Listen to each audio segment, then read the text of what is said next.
Halo guys, welcome back to TikTok. Kita punya editor yang bagus banget. Dia akan ngikutin kemanapun tangan gue pergi. Gak percaya? TikTok, tik. Terus dia itu Kamis, talk itu ngobrol. TikTok.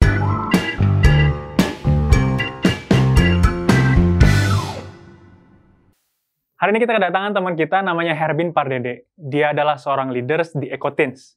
Ecoteens, mana suaranya? Kita akan dengar kesaksian dia bagaimana Tuhan menjamah keluarga dia dan mengizinkan terjadi satu penyakit kepada papanya. Dan Tuhan itu baik, Tuhan itu maha penyembuh, Tuhan itu maha pengasih, dan Tuhan izinkan papanya sembuh dan malah terjadi rekonsiliasi juga di dalam keluarganya. Hari ini kita akan dengar kesaksian dia bersama dengan salah satu leaders Ecoteens juga, Eric Lesmana. Oke guys, sekarang gue lagi sama Herbin. Herbin adalah salah satu pelayan keyboardist di gereja kita, di Ecoteens dan di Eko. Nah, sekarang Herbin mau bagi kesaksian nih buat kita semua tentang papanya sembuh dari penyakitnya. Herbin, silakan Bin. Kesaksian sedikit, papa penyakitnya ini kalau menurut dokter namanya nidus AVM. Jadi kalau menurut dokter itu penyakit ini udah bawaan dari lahir, tapi gejalanya baru ditemukan pada saat si penderita ini tekanan darahnya mulai naik.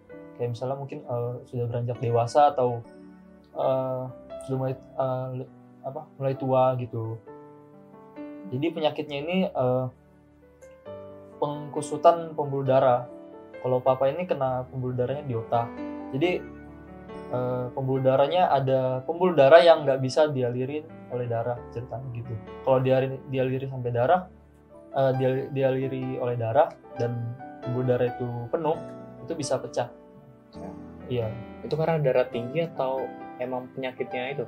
Ya penyakitnya seperti itu, dipicu dengan tekanan darah si penderita yang tinggi gitu.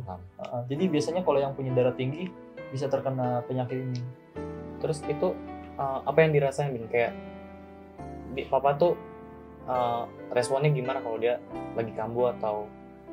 Kalau kambuhnya papa itu suka kejang sekitar 2 menit gitu. Habis itu dia udah nggak sadar diri, kayak istirahat sehari full gitu, baru dia bisa pulih lagi habis kejang itu gitu. Dan penyakitnya ini udah didiagnosa dari tahun 2004. Jadi waktu itu sebenarnya papa udah mau dioperasi, cuman kami belum punya, waktu itu papa masih baru berkeluarga, belum ada biaya apa-apa. Dan waktu itu operasinya itu cukup seram ya, jadi operasinya harus dibedah kepalanya. Di situ papa nggak berani, jadi masih ditahan-tahan sampai saat ini gitu. Saat itu juga belum ada tanggungan biaya seperti BPJS sekarang ini. Jadi papa belum berani buat ambil tindakan gitu lah. Jadi seiring berjalannya waktu, mungkin penyakitnya ini mulai parah ya. Mungkin karena nggak diobati, papa selama ini cuman minum obat aja. Minum obat dari dokter, kayak obat rutin gitu. Jadi selama 2004 sampai sekarang ini papa masih minum obat aja gitu. Nggak boleh stop ya? Nggak boleh stop gitu. Seiring berjalannya waktu mungkin penyakitnya semakin parah ya.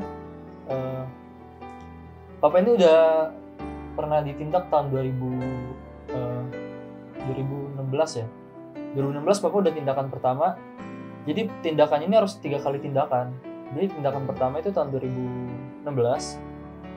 Tindakan pertama itu berhasil. Terus lanjut ke tindakan yang kedua tahun 2017. Nah, tahun 2017 ini papa ngalamin kayak gagal operasi gitu ya. Makanya papa sampai sekarang itu tangan kirinya itu dia lemah. Bagian sebelah kirinya lah, tubuh bagian sebelah kirinya lemah karena kegagalan tindakan operasi itu tahun 2017. Mulai saat itu papa nggak berani ambil tindakan lagi karena udah trauma. Karena bagian tubuh sebelah kirinya itu lemah dan fisiknya mungkin nggak siap lagi gitu buat operasi. Jadi minum obat rutin aja dari rumah sakit.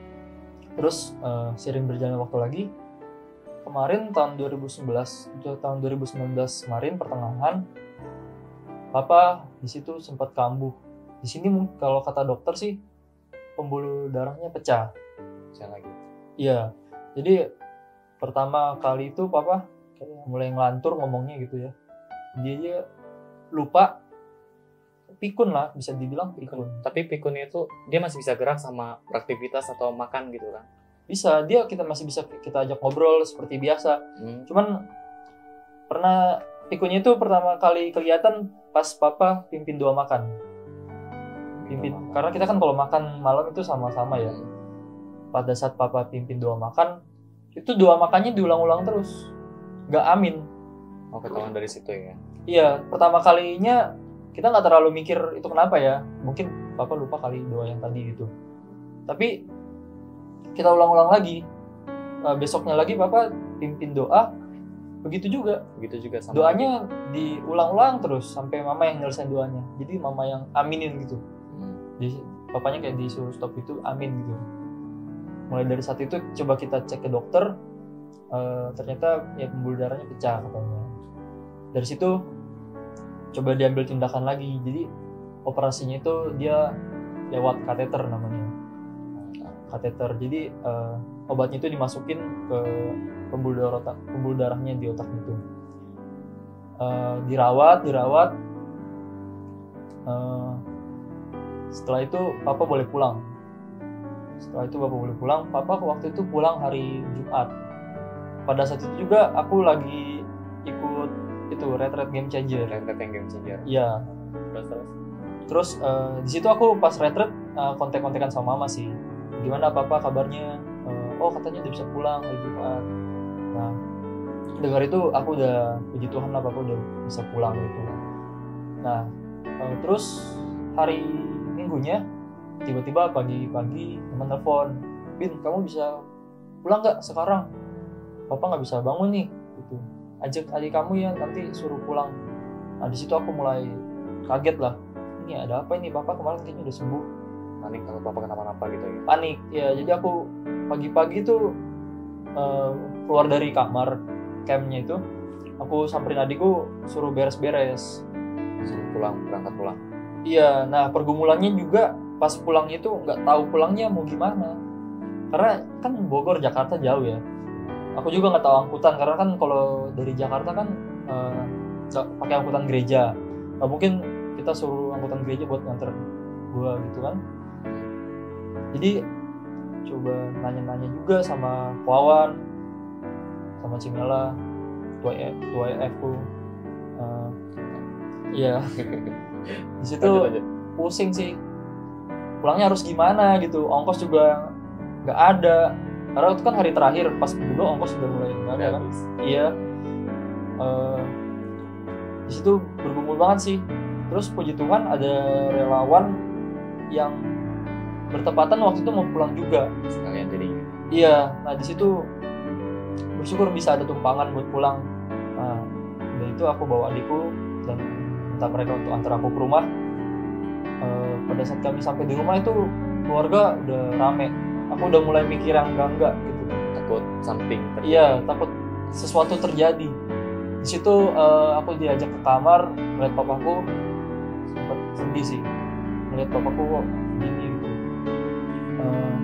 Ya kalau dipanggil nggak respon.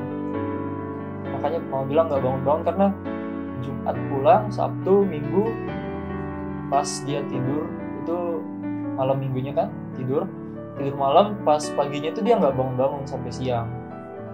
Jadi pada saat gue nyampe rumah pun itu papa belum bangun sama sekali. Kalau dipanggil dia nggak nyaut. Bahkan kaki papa itu sempat luka, dicubit sama saudaraku. Dicubit biar dia bisa sadar, biar bangun gitu. Biar bangun, tapi sama aja nggak sadar. Nah di situ coba kita tanya dokter, kata dokter ke mama sih katanya itu karena demam. Memang papa waktu itu sedikit panas, sedikit demam gitu. Jadi kita bawa dia ke rumah sakit nggak di saat itu juga, sekitar karena di situ papa masih bisa makan dan minum, jadi kita masih kasih dia obat di situ. Tapi setelah beberapa hari papa mulai nggak bisa terima makan dan minum gitu, kita bawa ke rumah sakit. Kata dokter ini harus diambil tindakan. Jadi papa itu diambil tindakannya, dia dioperasi di kepala. Tapi sebelum itu selama dia di rumah itu dia bisa makan dan minum anaknya di situ. Terus kita bawa ke rumah sakit, diambil tindakan. Waktu itu sebelum diambil tindakan ya, dia cuma dikasih obat gitu, terus dibawa lagi pulang ke rumah. Itu di rumah sempat lama juga, sempat lama. Di situ banyak keluarga lah yang datang dari gereja, dari keluarga-keluarga yang ada di sini. Mereka kayak bawa doa, dukung dalam doa gitu. Mereka kayak penyembahan pujian gitulah ya. Dan di situ papa kalau dinyanyiin lagu rohani itu dia keluarin air mata. Dia kayak tahu kita nyanyi apa gitu.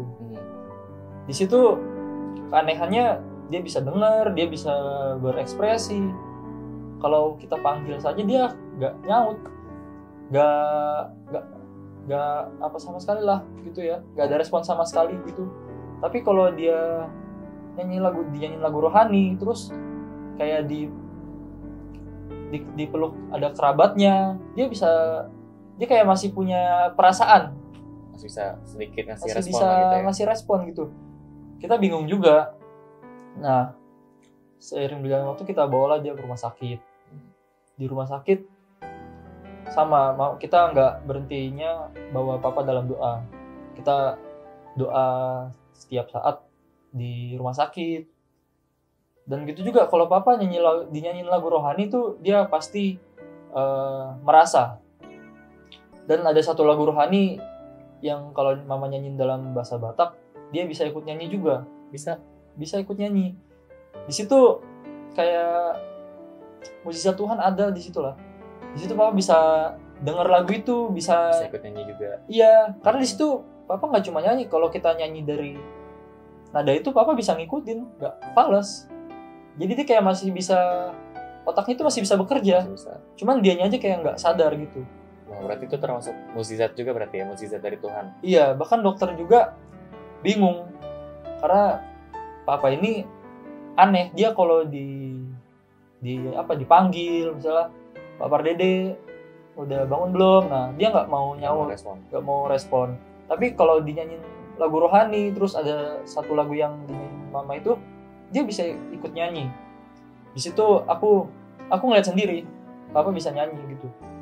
Di situ aku merasa, oh ini mujizat Tuhan nih. Dan aku di situ optimis, papa pasti bisa sembuh. Papa pasti bisa sembuh. Dan di situ kami terus berdoa. Setelah papa dioperasi, puji Tuhan, papa udah bisa respon. Tepat di saat dia selesai operasi, keluar dari ruang HCU, dibawa ke ruang ICU, itu papa udah bisa respon.